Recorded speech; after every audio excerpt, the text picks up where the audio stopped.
Hello, class. Welcome back. Um, Hopefully that you're safe and healthy, that your family is safe as well. Appreciate you coming back and spending the time with me.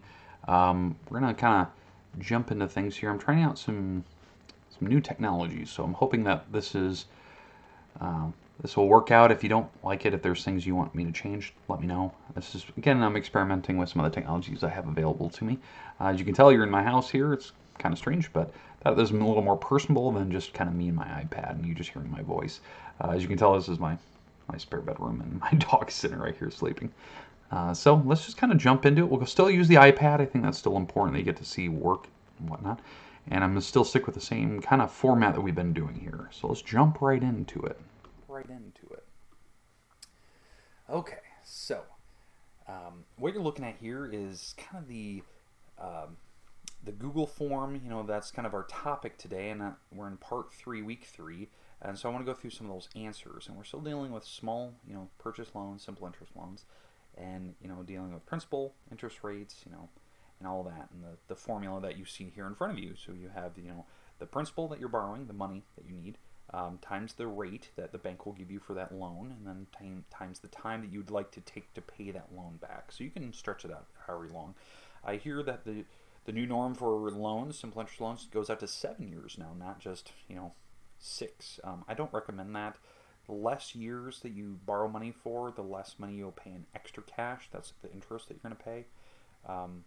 So less years is better, and then lower interest rates are better. So sometimes it's just better to save your money sometimes than taking out a loan. But I understand sometimes you need the object or whatever you're purchasing. So let's jump right in. I'm going to jump right to my first problem here. I think I have 4 problems on that Google form. So if you haven't tried that out, you can go do that. And let's jump right in here.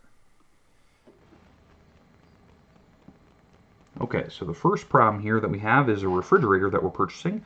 It's $1,600, and we're going to have a 3% interest, 4% interest, which is actually really pretty decent.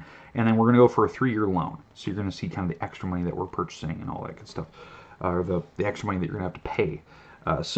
What we have here is we have $1,600 for my principal. We're going to take that times the 4%, so we have to write 4 is 0.04.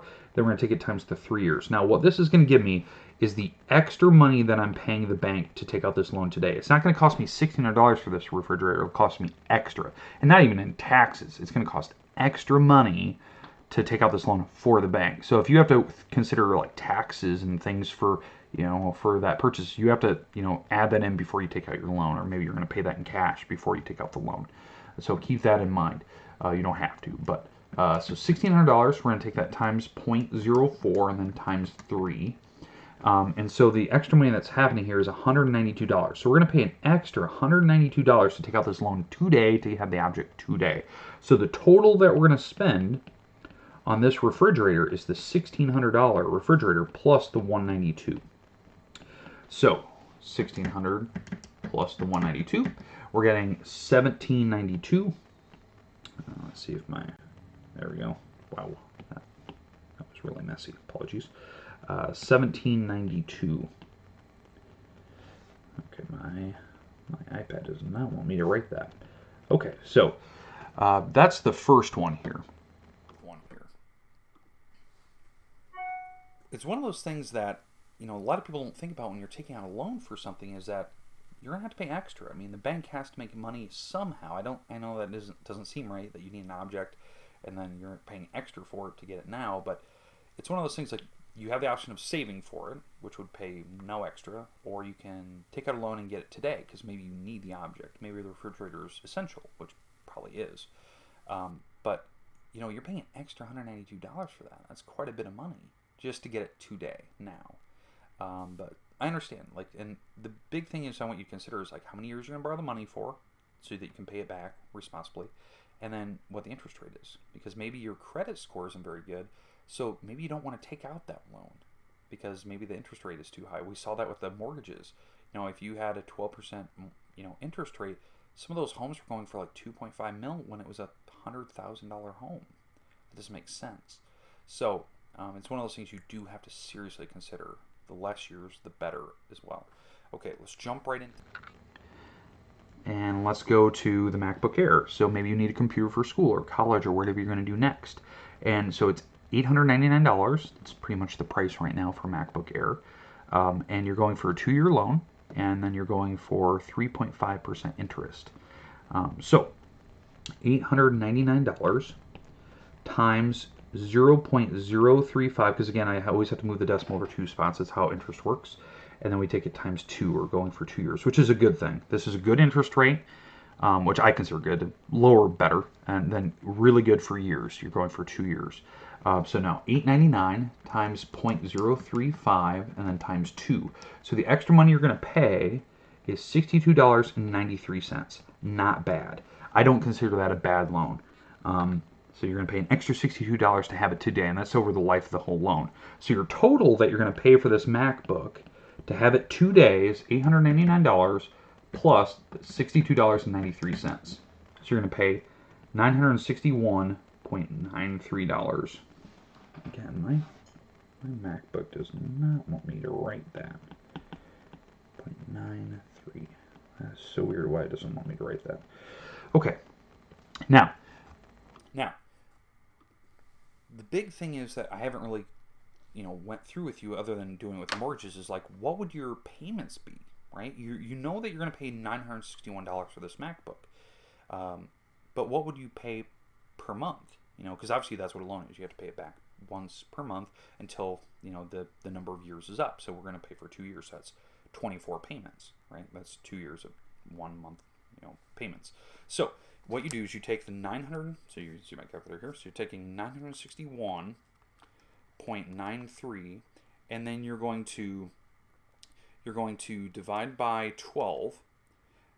This will tell you what you're paying per month and then per year. So in fact, I'm going to divide by 2 first. So divide by 2 years and then divide by 12.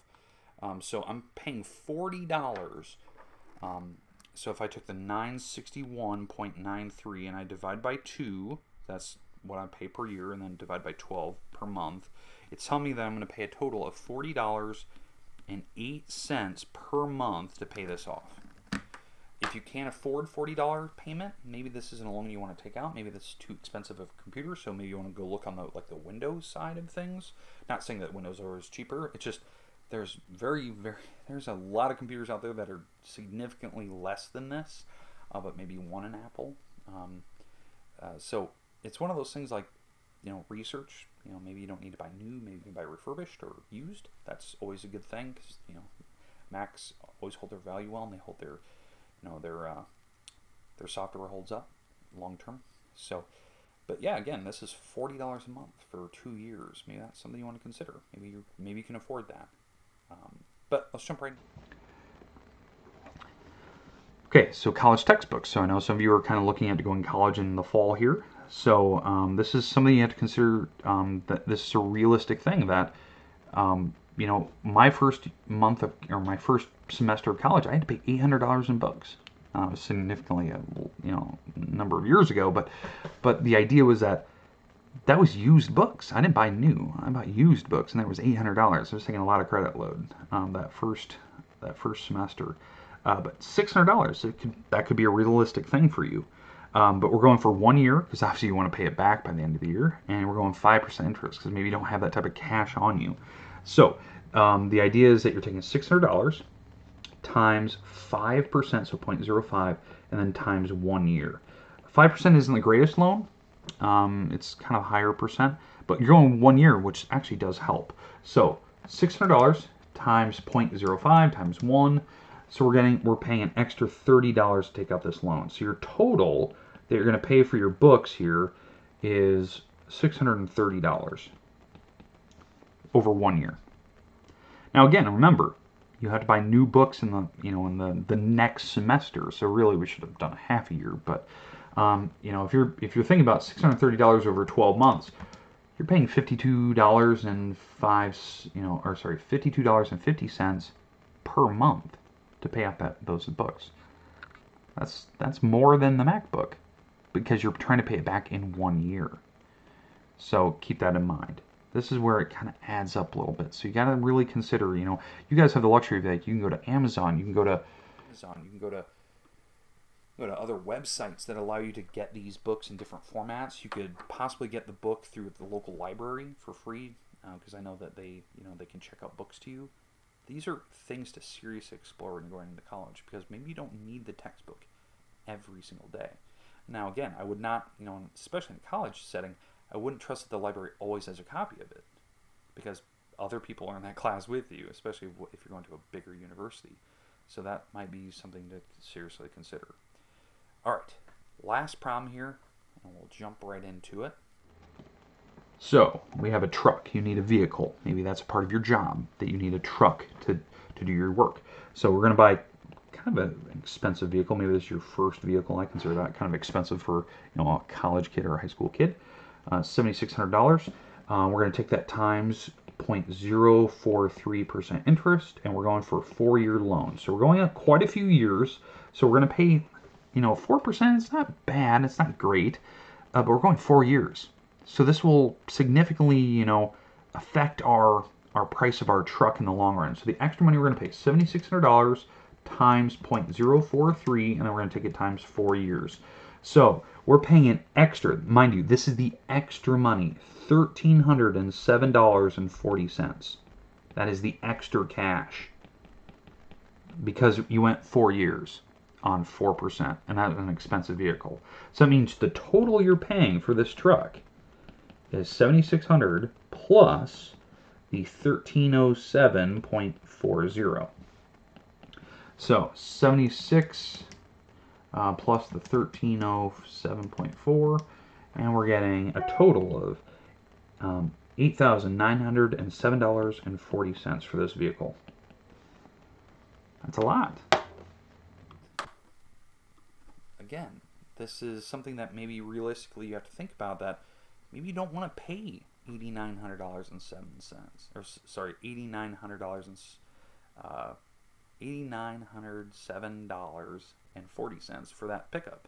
Maybe you just want to save a little bit, so you don't have to take out that big of a loan. Maybe you want to go less years. Now, the less years affects your payments. So just to prove my point here, if you want to see what this payments would be if you were to go less years, now obviously you wouldn't pay the $8,900. If I'm going 4 years, I divide by 12, or divide by 4 first, and then divide by 12. This will tell me what my payments are per month for this vehicle. So 8907.4 divided by 4 divided by 12, I'm paying $185.57 per month for that vehicle, to have it now, today, to be working on it. But if I were to go less years, right, $7,600, maybe it's still the 4.3% interest, but let's say I go 2 years instead, 2-year loan, not a 4-year loan. I'm only paying $653 just because I took out a 2-year loan, not a 4-year loan. Still the same vehicle, but it was $600. So if I add that to the $7,600, I'm only paying $8,253.60 for that vehicle, not $8,900. So if I divide that by 2, divide that by 12, divide this by 2, divide this by 12, I'm paying $343 a month. So you're starting to see why there's a big difference here, because maybe somebody can't afford this, so you have to go more months, more years to make the payment, because maybe the $185 makes more sense to you, because maybe that's what your job can pay. So think about that. But you also have to consider gas, insurance, all that good stuff, because you have to be insured. All right. Those are all the 4 problems that were on the Google form. I'm hoping that this was a little more personable to you, that this makes more sense, this style, this format of video that I'm sharing. Again, I'm hoping that you're well and you're healthy. If you need anything, don't be afraid to email me, call me, text me, whatever you need to do. Next week, I'll kind of continue this format, some different activities throughout the week. I appreciate some of you that have been actively participating in this, that you've been trying out some of these problems. I know this is kind of a weird new times for us. I'll send out some emails. Maybe you're concerned about your Q3 grade, or other things. Don't be afraid to ever email me and stuff. But again, I'm hoping that you like this new format. If you do, just let me know. so that I'll continue to do this. But again, thanks for tuning in, and I hope to see you real soon. Bye.